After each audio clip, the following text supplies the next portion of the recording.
Selamat pagi anak-anak. Sebelumnya terimalah salam kasih dalam Dharma Namo Buddhaya. Bertemu lagi dengan Bapak Dayu di sini dalam pelajaran Pendidikan Agama Buddha dan Budi Pekerti. Baik, sebelum kita memulai pelajaran pada pagi hari ini, alangkah baiknya kita awali dengan membacakan doa dan kita akan membacakan Parita Namakarapata. Marilah kita rangkapkan tangan ke depan, dada, dan kita mulai berdoa.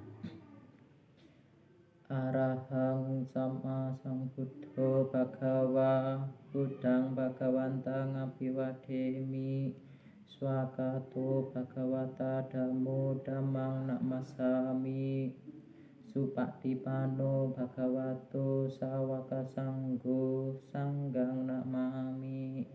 Sabe sata bawantu sukitata, semoga semua makhluk hidup berbahagia. Satu, satu, satu.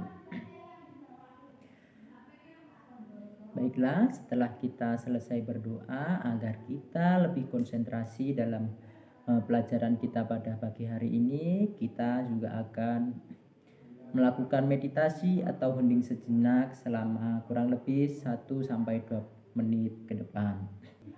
Untuk itu, untuk anak-anak segera mengambil posisi duduk yang nyaman dan letakkan kedua tangan ke depan dan pejamkan mata sejenak untuk melatih konsentrasi kita.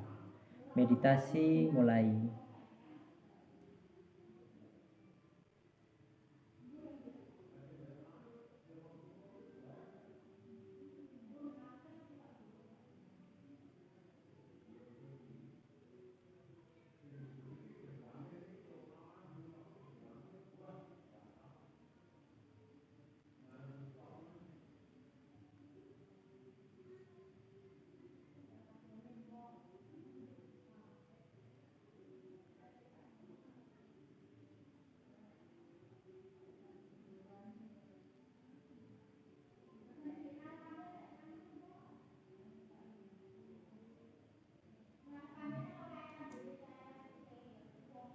Meditasi selesai. Satu. Baiklah anak-anak sekalian, kita akan memulai pelajaran kita pada pagi hari ini, yaitu tentang perdamaian dalam agama Buddha. Adapun pokok-pokok materi yang akan kita bahas pada pagi hari ini antara lain damai itu indah, dan yang kedua adalah hiri otapa dan perdamaian dunia, dan yang terakhir adalah pemimpin yang damai. Memasuki materi yang pertama, yaitu damai itu indah. Damai dapat diartikan dengan tidak adanya peperangan, tidak ada kerusuhan, aman, tentram, dan tenang. Perdamaian dapat menuju pada persetujuan untuk mengakhiri sebuah perang. Nah, di Indonesia sendiri terdapat simbol-simbol perdamaian. Nah, salah satunya adalah Gong Perdamaian Nusantara. Gong Perdamaian Nusantara dikirap dari kota Jepara ke kota Palu dengan tujuan sebagai sarana persaudaraan dan pemersatuan demi terwujudnya perdamaian di Nusantara.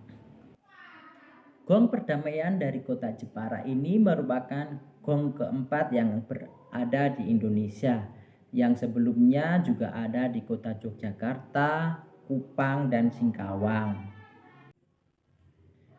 Memasuki materi kita yang kedua, yaitu tentang hiri otapa dan perdamaian dunia. Hiri memiliki arti malu berbuat jahat, dan otapa memiliki arti takut pada akibat perbuatan jahat tersebut. Orang yang memiliki hiri tidak akan mau untuk berbuat jahat, dan begitu pun sebaliknya. Dan orang yang memiliki otapa juga akan sangat takut terhadap akibat dari perbuatan jahat. Dan hiri otapa merupakan dharma pelindung dunia atau lebih sering disebut dengan loka paladama. Nah, mengapa bisa demikian? Dan mengapa hiri otapa ini bisa menjadi salah satu faktor perdamaian di dunia? Kira-kira Adakah murid-murid semua yang mengetahuinya? Hiri dan utapa dapat menjadi salah satu faktor terbentuknya perdamaian karena jika kita memiliki hiri dan utapa dalam diri kita, maka kita akan enggan untuk berbuat jahat sehingga terbentuklah perdamaian di dunia ini. Namun jika kita tidak memiliki hiri dan utapa, tentunya kejahatan akan merajalela di mana saja. Itulah mengapa hiri dan utapa menjadi salah satu faktor terbentuknya perdamaian di dunia ini. Selanjutnya masuk ke materi yang ketiga kita pada hari ini, yaitu mengenai pemimpin yang damai. Nah, pemimpin yang damai ini kita ambil satu contoh dari kepemimpinan Sang Buddha Gautama. Pemimpin yang damai yaitu pemimpin yang bersih dari 3 penyakit batin, yaitu yang pertama loba atau keserakahan, dosa atau kebencian, dan yang ketiga adalah moha atau kebodohan batin.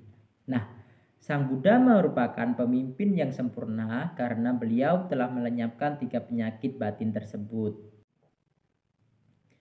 Dalam kitab Jataka nomor 80, Sang Buddha telah mengajarkan kita tentang 10 syarat seseorang untuk menjadi pemimpin yang baik atau lebih sering disebut dengan dasar Raja Dhamma. Nah, apa saja itu?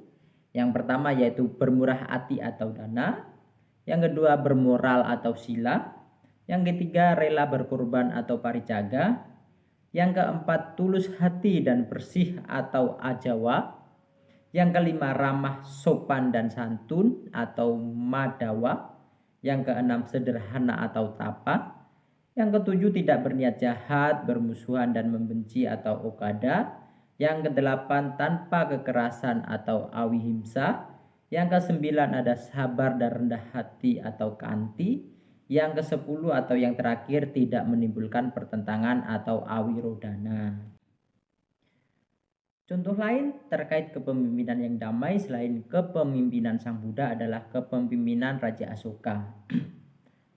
Pada awalnya Raja Asoka ini adalah raja yang bengis, kejam dan penuh keserakahan. Ia bahkan membunuh puluhan ribu musuhnya terdahulu. Bahkan ia juga membunuh saudara-saudaranya sendiri. Loh, Pak, berarti Raja Asoka ini raja yang jahat dong. Terus kenapa dia bisa disebut sebagai pemimpin yang damai? Nah, kira-kira anak-anak sekalian ada yang mengetahui jawabannya atau tidak? Kenapa Raja Asoka disebut pemimpin yang damai? Padahal dahulu itu Raja Asoka sangat jahat. Raja Asoka berbalik 180 derajat menjadi raja yang sangat baik ketika beliau telah mengenal dan mempelajari ajaran Buddha. Nah, setelah beliau mempelajari ajaran Buddha, beliau ini berubah sangat baik kepada rakyatnya. Bahkan ia rela berkorban harta bendanya demi kepemimpinannya. Untuk itu Raja Asoka menjadi raja yang sangat disegani oleh rakyat-rakyatnya. Ajaran damai Raja Asoka tertuang dalam Prasasti Batu Kalingga nomor 12. Nah, kira-kira ada yang mengetahui nggak isi dari prasasti Asoka tersebut apa?